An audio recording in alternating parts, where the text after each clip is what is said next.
Buenas, buenas. Bueno, continuando con nuestro curso de lectura, estamos con nuestro libro de Los Siete Borgia, una historia de ambición, refinamiento y perversidad, de Ana Martos.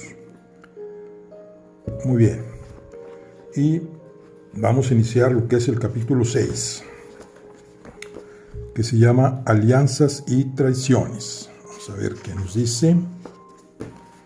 Dice: en su manual para soberanos renacentistas, dice Maquiavelo que un príncipe capaz de salvaguardar su posición contra viento y marea, a pesar de los cambios de su entorno, tiene que ser capaz de aliarse con quien le convenga y de traicionar a quien no le convenga. Maquiavelo encuentra loable el que un príncipe sea capaz de mantener su palabra, pero al mismo tiempo hace constar que aquellos que lograron conservar el poder no se aferraron a la palabra dada, y que aquellos que supieron embaucar a los demás por su astucia superaron a los que actuaron con lealtad. Por tanto, el príncipe prudente no puede ni debe mantener la palabra dada si se da cuenta de que se va a volver contra él o sabe que han dejado de existir las razones por las que hizo tal promesa o dio tal palabra. La palabra no es, por tanto, absoluta, sino relativa. El engaño es necesario para gobernar y para alcanzar los objetivos políticos de un príncipe, pero no hay que culpar al que engaña, puesto que lo que hace por la razón de que siempre hay alguien que se deja engañar, y pone como ejemplo al Papa Alejandro VI, que supo como nadie engañar a unos y a otros, y prometerles cosas que luego no cumplió, si no fue imprescindible. Y dice que es bueno que un gobernante se comporte de esa manera porque no es necesario que tenga demasiadas virtudes, pero sí que parezca que las posee. Incluso parece que cualidades como humanidad, piedad, integridad y religiosidad llegan a ser negativos para el buen gobierno. Es mucho más valioso parecer que se poseen y estar siempre dispuesto a mostrar la cualidad opuesta, ya que muchas veces es necesario actuar en contra de la lealtad, de la caridad y de la religión para mantener íntegro el Estado. Estas son palabras de Maquiavelo. Dice: poner como ejemplo al Papa Borgia de todo ese catálogo de cualidades nos puede parecer escandaloso, sobre todo tratándose como se trataba de un príncipe eclesiástico, pero ya sabemos que, en primer lugar, la Iglesia no se diferenciaba de cualquier otro estado laico, y también que lo que Maquiavelo buscaba en sus escritos y en sus filosofías no era un dechado de virtudes que bien pudiera vivir entregado a oración en la clausura de un convento, sino un hombre capaz de mantener Italia hundida y de cerrar la puerta a las invasiones extranjeras. Y si de la Iglesia se trataba, un papa capaz de preservar sus posesiones y aumentar su autoridad, y esto último es lo que hizo el Papa Borgia.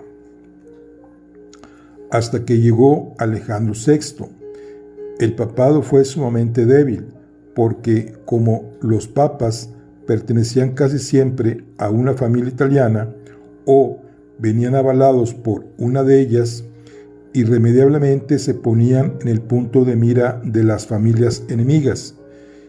Ya hemos hablado de los enfrentamientos encarnizados de las dos familias romanas más poderosas del momento, los Orsini y los Colonna. Pues bien, los estados italianos contaban con ambas familias para mantener la debilidad del papado. Si el papa era familiar o partidario de unos, los otros se ocupaban de bombardear su pontificado hasta que caía. Y cuando llegaba el siguiente, la historia se repetía. Y se repetía invariablemente porque los papas no reinaban mucho más allá de 10 años, un periodo que permitía mantener la ofensiva constante. Pero llegó Alejandro VI para demostrar a los italianos que un papa podía tener las cualidades del príncipe, la fuerza de un león y la astucia de un zorro, y conseguir ser más fuerte que todos ellos si sabía utilizar dos medios imprescindibles: el dinero y el ejército. Pero dinero propio y ejército propio no. Dinero y ejército pedidos a unos y a otros, lo que siempre ponía al papado en manos del poder laico y al mando de un general que perteneciera al papado, no que dependiera de un señor laico. El general naturalmente fue su hijo Juan Borgia, duque de Gandía. Alejandro VI supo jugar con las alianzas, con los pactos, con las rupturas, con los engaños y con todas las armas disponibles, empezando por su propio ejército, para fortalecer la Iglesia y liberar los estados pontificios de tiranos y usurpadores. La verdad es que el Papa Borgia tenía grandes dotes de estadista, porque fue capaz de restablecer el orden público que los enfrentamientos continuos entre los Colonna y los Orsini habían deteriorado, como hemos visto en capítulos anteriores. En el corto periodo que transcurrió entre la muerte del Papa anterior y la elevación de Rodrigo Borgia al solio pontificio, 17 días en total, hubo 220 homicidios. No era pues tan sencillo restablecer el orden y sujetar a aquellas dos temibles familias.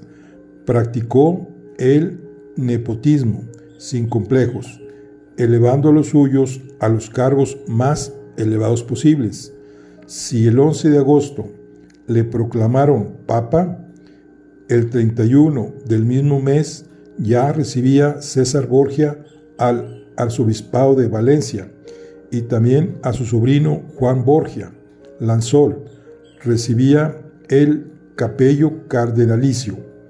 Roberto Gervaso, un autor italiano del siglo XX, habla de una parentela insaciable a la que 10 papados no hubieran conseguido saciar. Fue sobre todo un papa liberal y progresista que puso en marcha la reforma de las prisiones, que reformó la Constitución de Roma e invitó a los gobernantes italianos a presentar su modelo de constitución. También reconoció al pueblo el derecho de reformar las medidas recogidas en la Constitución anterior y, si lo deseaban, redactar otras nuevas. Tal liberal y progresista que permitió su propia leyenda negra, porque cuando le mostraban los escritos infamantes que circulaban por Roma contando sus excesos, se reía y opinaba que nadie había de creer tales cosas, y como entendía que el pueblo tenía derecho a expresarse libremente, nunca lo reprimió. Dado que las arcas papales habían quedado en muy mal estado tras los expolios de los familiares de los papas anteriores, los gastos de nuevas construcciones artísticas y la cruzada de Inocencio VIII, lo primero que tuvo que hacer Alejandro VI fue restringir los gastos, hasta que encontró la manera de conseguir nuevos fondos. Una de las más fáciles fue, como hemos dicho anteriormente, el nombramiento de nuevos cardenales. Restringir los gastos no fue una medida definitiva, sino temporal, porque sabemos sobradamente cuánto amaba el Papa Borgia las fiestas y las diversiones, y también sabemos su amor por las bellas artes, y todo eso costaba dinero. Tan pronto como consiguió reponer sus finanzas, encargó a Bramante que continuase la ampliación del Vaticano, que había iniciado Nicolás V. El nombramiento de cardenales, obispos, cargos laicos y otras fórmulas lograron que las arcas del Señor se recuperaran con creces. Lo que no sabía el Papa Borgia era que a su muerte iba a entregar un papado fuerte y poderoso a su peor enemigo, Juliano de la Rovere, que le sucedió tras un brevísimo lapso con el nombre de Julio II.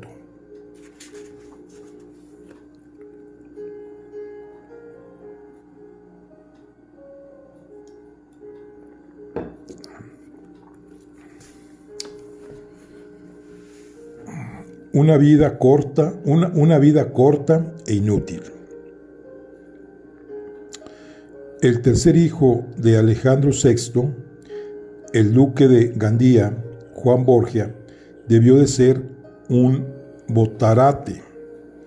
Ya dijimos que de jovencito se fue a Valencia con su hermano mayor, Juan Luis, y que a la muerte de este heredó de él el título de duque de Gandía, y también a su prometida, sobrina del rey católico, María Enríquez.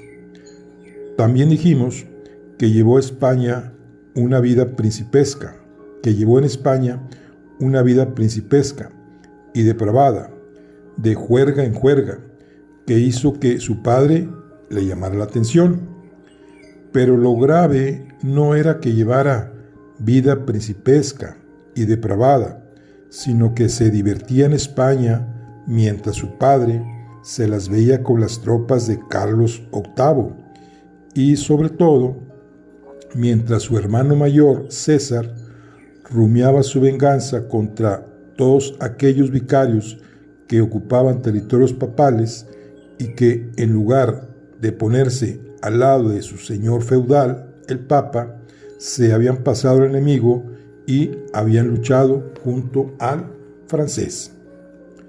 Juan era sobre todo un chico guapo, rico, mimado y divertido.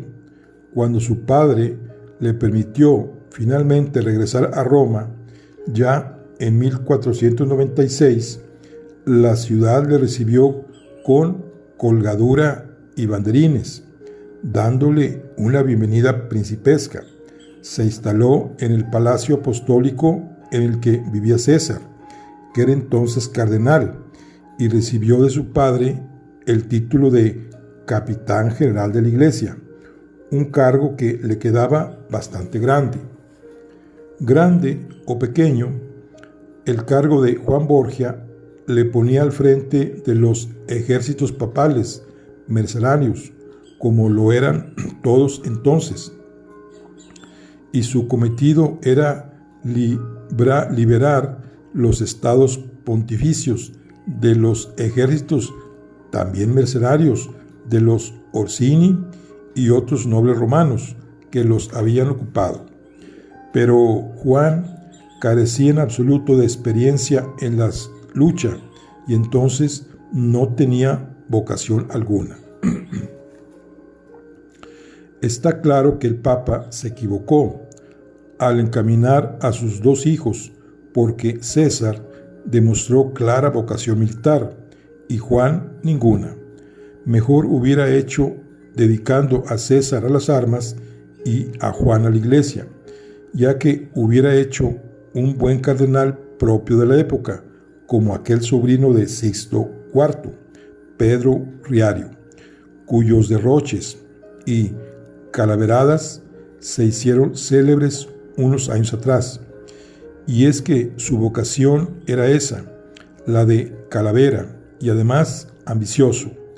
Ambicioso porque soñaba con el trono de Nápoles, calavera porque existen numerosas cartas que le dirigió a su padre cuando vivía como un príncipe en España, instándole a no derrochar el dinero, a no dar motivo de intranquilidad a su esposa, ni de escándalo a la gente, y a tener en cuenta que era mucho más importante el bienestar de la familia que la diversión y las aventuras amorosas, cartas que cualquier padre escribiría a su hijo Calavera. Al terminar la primera campaña contra los franceses, cuando ya el gran capitán acababa con los últimos reductos de las tropas de Carlos VIII, y hacía tiempo que se había vuelto a Francia, se reunieron en Roma los 4 hermanos Borgia. Joffre volvía de Calabria, donde había permanecido a salvo con su esposa Sancha durante la guerra. Lucrecia venía quejándose de que su marido, el Forcino, no se comportaba como debía comportarse un marido. De él tenía ya quejas el Papa, porque le costaba que en lugar de enfrentarse a todos aquellos enemigos que usurpaban las tierras de la Iglesia, se entendía secretamente con ellos. Juan volvía de España, donde habían quedado su esposa y su hijo, un hijo del que, con el tiempo, nacería el santo de la familia Francisco de Borja. En cuanto a César, vivía ahí, en el Palacio Episcopal de Roma. Esta fue la época en que, según narramos en el capítulo 3, las 3 bellezas de la familia resplandecieron en la corte pontificia, pero esta fue también la época en la que los ejércitos del Papa, al mando de Juan Borgia, iniciaban su campaña contra los nobles usurpadores. Dada la inexperiencia del joven capitán, su padre puso a su lado a uno de los condottieris más conocidos e importantes del momento, Guidobaldo de Montefeltro, duque de Urbino.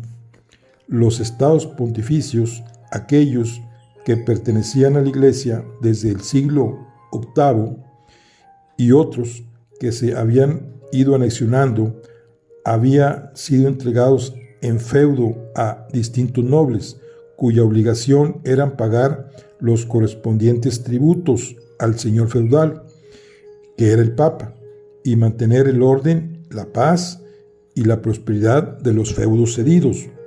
Estas eran las obligaciones de todo señor, como dijimos en el capítulo 2, recibir tributos y acatamiento de sus vasallos a cambio de administrar las tierras, impartir justicia y velar por el orden y la paz. Pero los estados pontificios eran ricos y sus rentas atrajeron la atención de otros señores sin señorío, ansiosos por poseer tierras y vasallos. Muchos de los feudatarios que disfrutaban territorios y rentas de la Iglesia a cambio de tributos se vieron despojados de sus derechos por parte de los señores de la guerra, condottieri, de renombre como los Orsini o los Savelli, que usurparon territorios y castillos y que además de negarse a tributar a la Santa Sede, cometían habitualmente toda clase de abusos y tropelías, expoliando y oprimiendo a los vasallos con impuestos abusivos y utilizando la fuerza para hacer y deshacer a su antojo.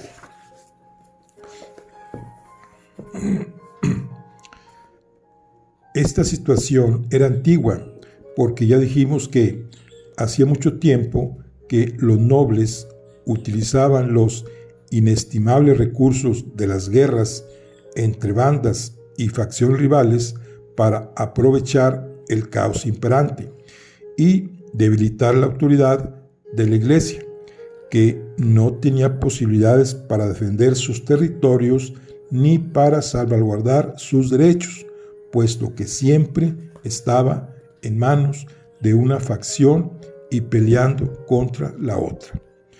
Pero el Papa Borgia se había propuesto terminar con aquella situación y recuperar para la Santa Sede los territorios usurpados, devolviéndolos a vicarios que tuvieran derechos sobre ellos y que supieran respetar y cumplir sus obligaciones. Expulsar a los usurpadores y mantenerlos a raya era la misión prácticamente imposible de Juan Borgia. La otra, algo menos imposible, era asegurarse la fidelidad de los vicarios. El núcleo de la acción era por entonces la Romaña. Mientras Juan Borgia organizaba sus campañas con ayuda de Guidobaldo de Montefeltro, César, que todavía era cardenal, pero que ya tenía clara cuál era su vocación, observaba en silencio las operaciones militares, a las que asistía a solas y vestido de caballero de la Orden de Rodas. Estaba aprendiendo el arte de la guerra y la estrategia militar de un condottiero.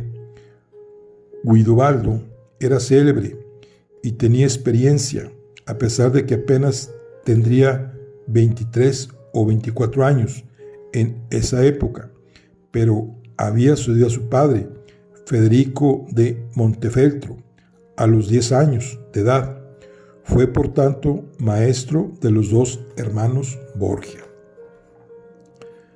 Dada la corta esperanza de vida de la época, los 20 y pocos años de Guidobaldo de Montefeltro equivalía prácticamente a la cuarentena en nuestro tiempo. Vale como ejemplo decir que a los 43 años, Lorenzo el Magnífico era viejo y decrépito, falleciendo de gota y de úlcera. La falta de higiene y cuidados y la manera caótica de alimentarse generaba numerosas enfermedades. El joven duque de Urbino padecía a los 20 años tales ataques de gota que debía permanecer muchas horas acostado o sentado, lo que había desarrollado su gusto por la lectura y le había convertido en un hombre sumamente culto. Era pues hombre de su tiempo, como lo fue su padre, Federico de Montefeltro, un mecenas de las artes y de la literatura renacentista que había llevado al ducado de Urbino a su máximo esplendor. La esposa de Guidobaldo, Isabel de Gonzaga, fue la protectora de Rafael Sanzio, que era natural de Urbino. Como no tuvieron hijos, habían adoptado a su sobrino Francisco María de la Rovere. Eran por tanto familia de Juliano de la Rovere, el gran enemigo del Papa Borgia. Bueno, aquí tenemos un grabado. En este caso, este es el Guidobaldo de Montefeltro, duque de Urbina, que fue el maestro de armas de Juan Borgias, al que acompañó en sus primeras campañas contra los usurpadores de los estados pontificios. Años después, cuando César Borgia mandó las tropas de la iglesia, Guidobaldo de Montefeltro tuvo que huir de Urbino ante el ataque de César. A la muerte del Papa Borgia, su sucesor Julio II le restituyó el ducado de Urbino. Bueno, este es el que, muy bien, este es el que como que el maestro de armas de Juan Borgia, pero no de su hermano César. Bueno, seguimos.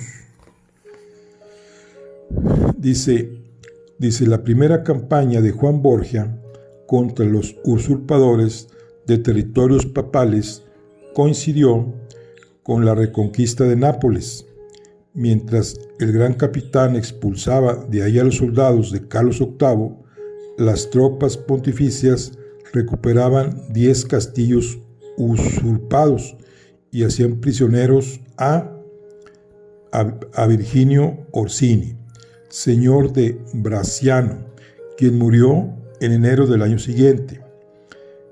El invierno de 1496 se había mostrado favorable a las operaciones militares del joven general de la Iglesia, pero había sido únicamente cuestión de suerte, pues ya hemos hablado de su inexperiencia. Cuando se aprestaba a liberar las plazas de Bracciano y Trevignano, ésta le jugó una mala pasada, consistente en que los soldados dejaron de obedecerle. Había un buen botín de por medio, y en lugar de dedicarse a la lucha, se dedicaron a pelear entre ellos por el reparto del botín de guerra, y Juan Borgia no fue capaz de imponerles la disciplina necesaria. Estas situaciones eran muy comunes entonces entre las tropas, puesto que ya dijimos que luchaban exclusivamente por dinero y no por ideales. A los soldados tanto les daba que tomasen una ciudad usurpada o que los usurpadores tomasen otra media docena más de plazas fuertes. Lo único que les interesaba era conquistar un objetivo y cobrar el botín. Y la única manera de mantener el orden y la disciplina entre las tropas era conseguir su respeto y su temor, no su simpatía, como bien dijo Maquiavelo. Y eso era algo para lo que Juan Borgia no estaba capacitado. Él era afable, tenía buen carácter y le gustaba divertirse con quien encontrara, pero no era capaz de imponerse por la fuerza a su gente. El 23 de enero de 1497, vencido por las tropas de Carlos Orsini, Juan llegaba a Roma cubierto de barro, herido en el rostro y agotado por el esfuerzo, a refugiarse en los brazos de su padre. Atrás quedaba Guidobaldo de Montefeltro, prisionero de los Orsini.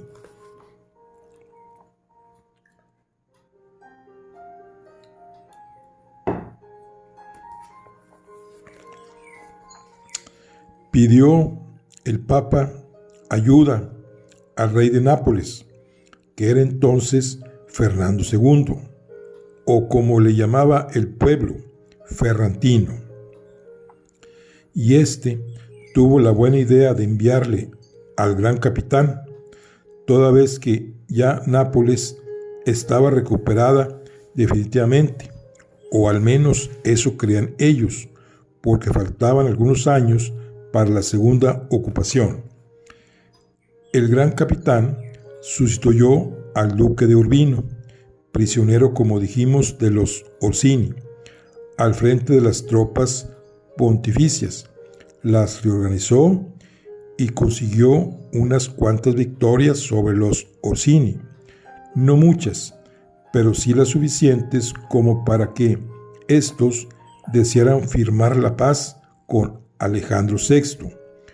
Hubo armisticio y se celebró con entusiasmo, pero no por todos.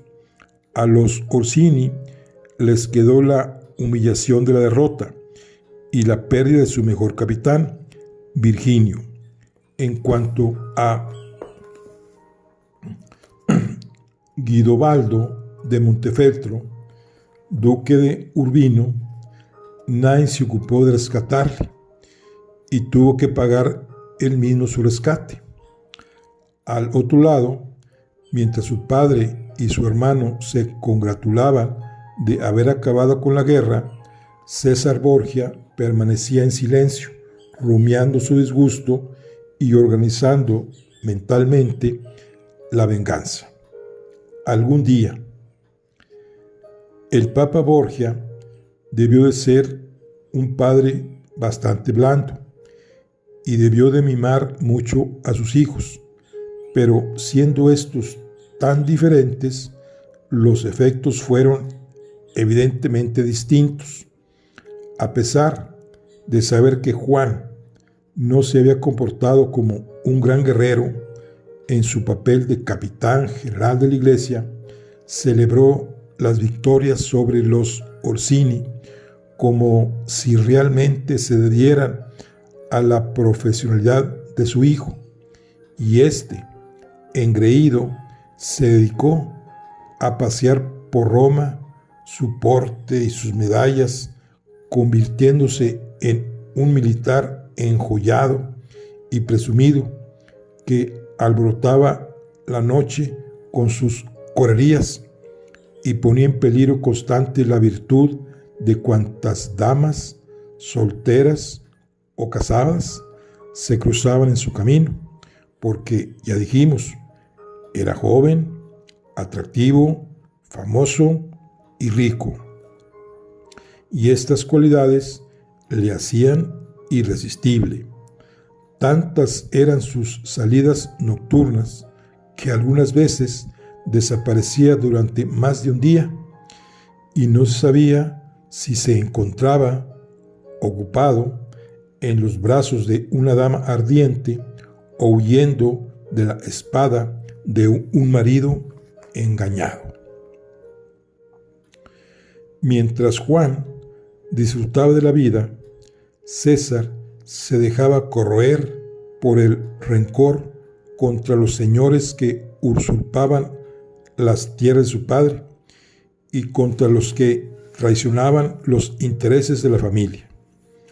Uno de ellos era su cuñado, Juan Galeazzo Sforza, que ocupaba también una de las plazas pontificias, la de Pésaro, pero que no sabía que operaba en convivencia con los enemigos de los Borgia. Además, Lucrecia se quejaba de la falta de atención de su marido, y el Papa estaba empezando a considerar la anulación del matrimonio. Mientras Sancha y Jofré, príncipes de Esquilache, que habitaban el palacio Aleria, habían aparentemente dejado de dormir juntos. Parece que con gran satisfacción para el esposo, cuyo temperamento flemático se adecuaba tan mal a los ardores de la esposa. En cuanto a ella, se dice que acudía discretamente al amparo de la noche, junto a su cuñado César, atravesando el pasadizo que comunicaba su palacio con el castillo de San Ángelo. También se dice que Juan, tan aficionado a las mujeres, mostró bastante interés por ella, sobre todo al encontrarla tan ardiente y deseosa, y comprobar que su marido no satisfacía en absoluto sus ardores venéreos. Y cuentan que ella correspondió a la pasión de Juan con mayor vehemencia que a la de César.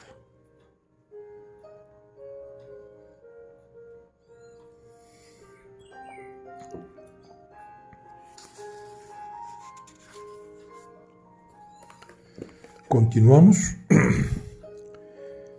En esas fechas se produjeron 3 acontecimientos de gran importancia para la familia Borgia.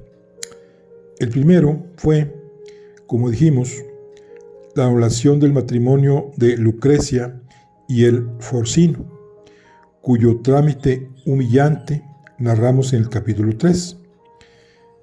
El primero que se sintió dolorido y ofendido fue el cardenal de Ascanio Sforza, tío del marido, quien ya había sido amigo, enemigo y otro amigo del Papa Borgia, Con esto se rompieron definitivamente las relaciones con los Sforza. Ya sabemos que años después el Papa daría su beneplácito a Luis XII para que conquistara el milanesado. Bueno, el segundo acontecimiento que acaeció fue la muerte de Fernando II de Nápoles y el ascenso de su tío Federico II, Don Fadrique, al trono napolitano. Hay quien menciona que el Papa Borgia iba a conceder a su muy amado hijo Juan un título que pudiera hacerle acreedor a la corona de Nápoles, puesto que Nápoles era, recordémoslo, feudo pontificio, y además Fernando II había muerto sin herederos. Esto es algo que parece que no se ha podido comprobar.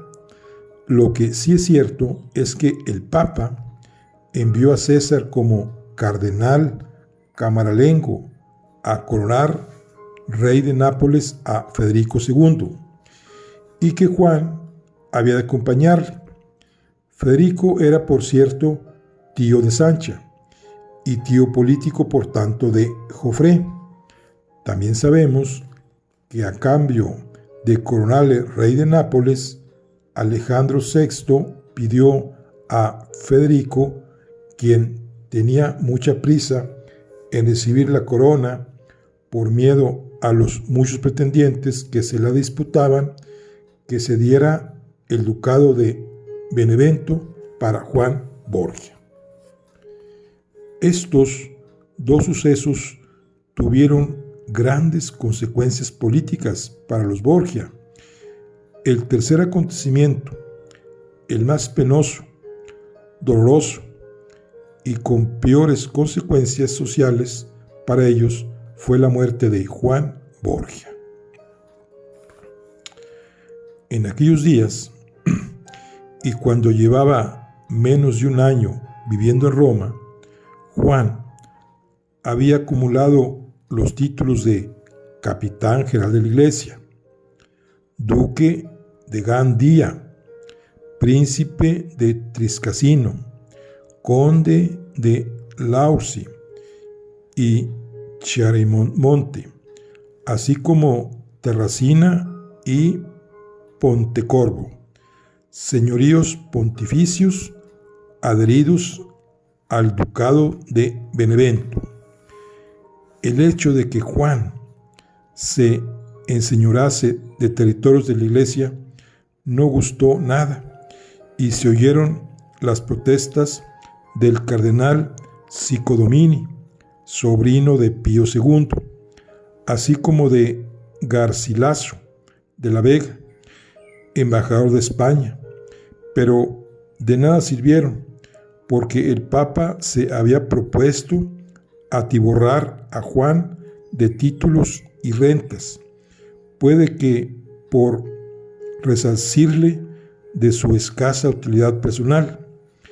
Cabe suponer que Alejandro VI veía pasar los años y sabía positivamente que su muerte no podría estar muy lejana y que había que dejar a los hijos bien arropados para el futuro. Partieron, pues, los dos hermanos camino de Nápoles, el uno a coronar a don Fadrique y el otro a recibir el nuevo ducado de Benevento. Pero la partida sería por la mañana, a buena hora. Aquella noche todavía tenían mucho que celebrar. Su madre, Vanosa, que se sentía sumamente orgullosa de tener un hijo cardenal, camaralengo, y el otro con tal cantidad de títulos, ambos tan jóvenes y tan bien parecidos, quiso ocuparse de la celebración y organizó un banquete en su palacio, como correspondía a una buena madre.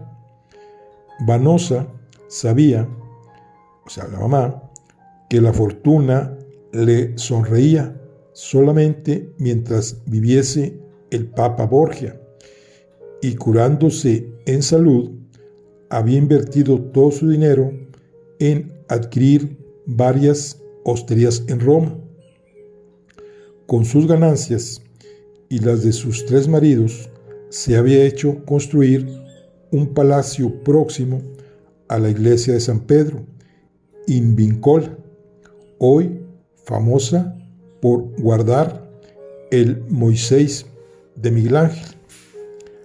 Al banquete asistió toda la familia, con excepción, lógicamente, del Papa.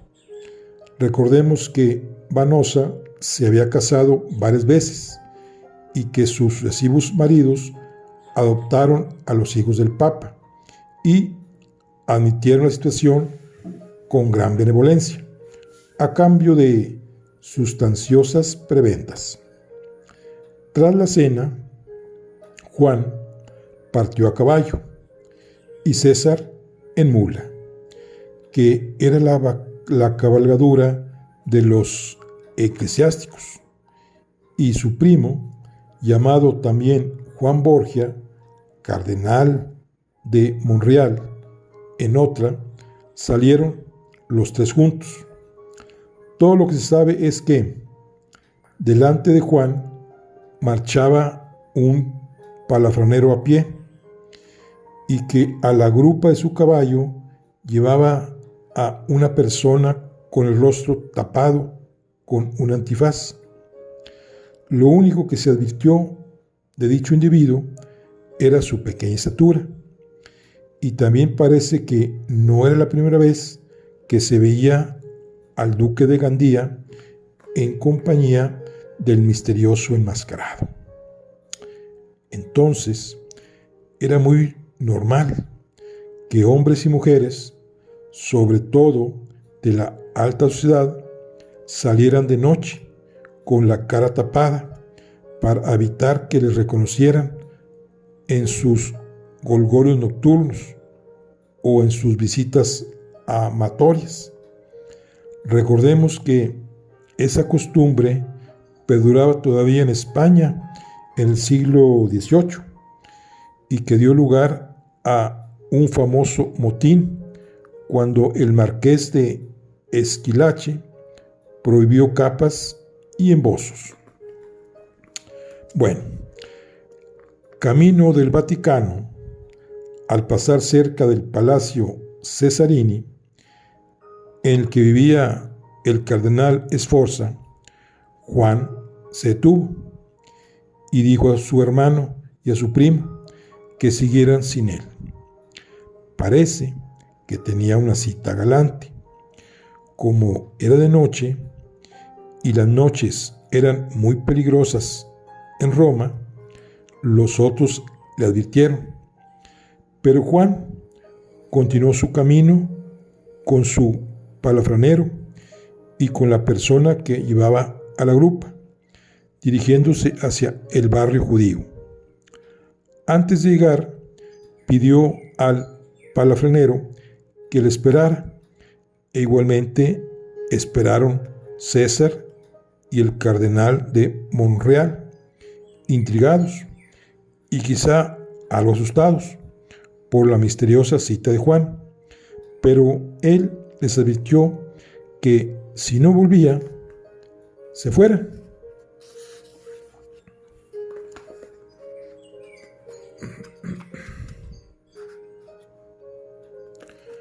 Que se fuera directamente al Vaticano. Daba la impresión de que acudía a una cita galante, de la que podía obtener una noche completa en buena compañía. A la mañana siguiente, como aún no había regresado, todos pensaron que la cita había tenido éxito y que Juan se solazaba todavía con su dama.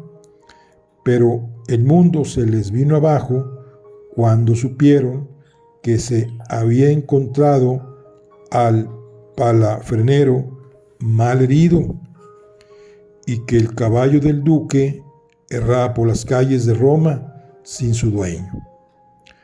Antes de morir, el palafrenero explicó que como su señor no regresaba, había decidido volver hacia el Vaticano, siguiendo sus instrucciones, pero que le habían atacado por el camino. Temeroso de lo peor, pero con la esperanza de que Juan permaneciera oculto en casa de alguna mujer, el prefecto envió a su gente a recorrer las calles y casas del barrio, en el que su criado señaló que se había internado la noche anterior, pero no hallaron ni rastro. Finalmente, uno de los vigilantes del Tíber, llamado Jorge Chiavone, declaró haber visto hombres en el camino que iban del castillo de San Ángelo a Santa María de Popol, que llegaron con un caballo sobre el que se podía ver un bulto pesado, que arrojaron al río, en la zona en la que se arrojaban basuras y desaguaba una alcantarilla. El vigilante había visto cómo, al caer al agua, había flotado su capa, y cómo los otros habían arrojado piedras hasta hacerle desaparecer. No había denunciado el caso porque rara era la noche que no veía arrojar algún cadáver al río, y nadie protestaba ni reclamaba. 300 pescadores revistaban el río hasta que apareció el cadáver. Era Juan. Tenía 9 puñaladas en el cuerpo, una de ellas en la garganta. Llevaba puestos los guantes, su elegante ropa y todas sus joyas. Incluso dicen que llevaba 30 ducados de oro en la bolsa, que no había tenido tiempo de gastar. El cadáver del hombre más elegante de Roma había sido recogido por una red de pesca de entre los desperdicios de la zona más pútrida del río. Bueno, pues aquí está la muerte de Juan, el hijo del Papa. Aquí tenemos un grabado que dice: los elegantes de la Italia renacentista, Juan Borgia fue uno de los jóvenes más elegantes de su época. Su vida fue corta e inútil. Corta porque murió antes de cumplir los 20 años. Inútil porque todo lo que hizo fue divertirse y presumir. En esta pintura podemos apreciar las modas de los elegantes de la época y los sombreros que se estilaban. Se trata de la corte de Ferrara.